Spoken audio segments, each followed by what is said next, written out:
मान, सम्मान और इज्जत प्रतिष्ठा, ये ऐसे शब्द हैं जिसके पीछे संसार का हर इंसान भागता है।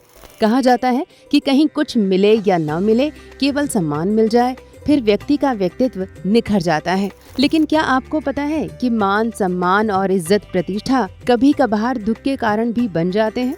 दरअसल किसी भी इंसान को जैसे ही सम्मान मिलना शुरू हो जाता है, वैसे ही उसके अंदर का अहंकारी मन जाग उठता है।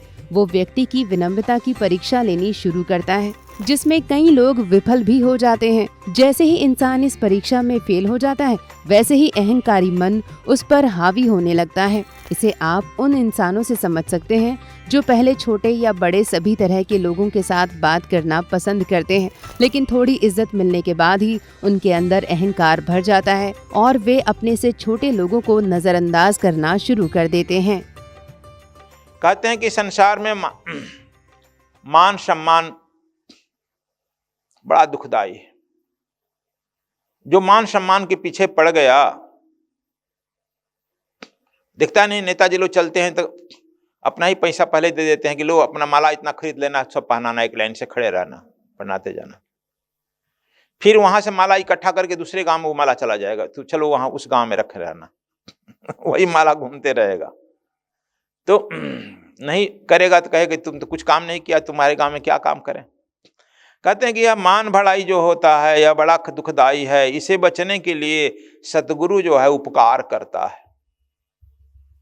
सतगुरु तुमको विनम्रता सिखाता है, नम्रता सिखाता है, दीनता सिखाता है और कहता है आकि तुम जो है सबके चरणों में झुको। जो बताए थे कि चरणों में झुकने के लिए वह जर्मनी की आन की महिला सुखी, उतने में पूरा हो गया। झुकना सीखो। बोझ हुए राल बोझ, बोझ नेवर गो इन वेन। झुको, जहां सभी झुकते हैं। झुकना तुम बेकार नहीं जाता है, अकड़ना बेकार है। जहां भी तुम झुकेगा आशीर्वाद पाएगा। पांडव झुकते थे इसलिए आशीर्वाद पाए, दुर्योधन झुका नहीं, किसी से आशीर्वाद नहीं पाया। इसलिए नम्र होना चाहिए, झुकना सीखना चाहिए।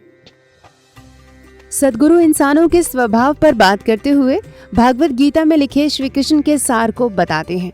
वे कहते हैं कि दुख हो या सुख, हर परिस्थिति में इंसान को एक समान रहना चाहिए, क्योंकि दुख का समय किसी भी व्यक्ति के लिए परीक्षा की घड़ी होता है। क्योंकि न दुख में दुखी और न सुख में ज्यादा खुश होना ही संभाव कहलाता है।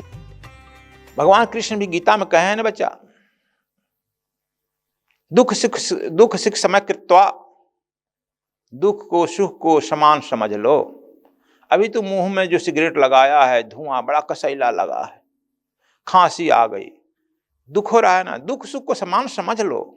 प्रभु की कृपा तुमको जो है सिगरेट की सिद्धि आ जाएगी। इसको क्या कहते हैं गुरुजी? का सिगरेट सिद्धि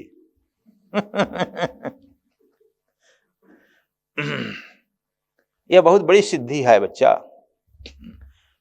तो चलो, प्रत्येक आदमी सिद्धि, उसको जो आदमी अज्ञ आदमी उसी को सिद्ध समझ के भागता है, उसके पीछे आ गए।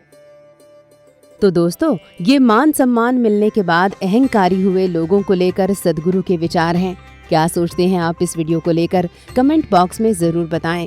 और सद्विप्र समाज सेवा संस्थान व सद्गुरु धाम से जुड़ने और अपना योगदान देने के लिए स्क्रीन पर दिए गए QR कोड को जरूर स्कैन करें।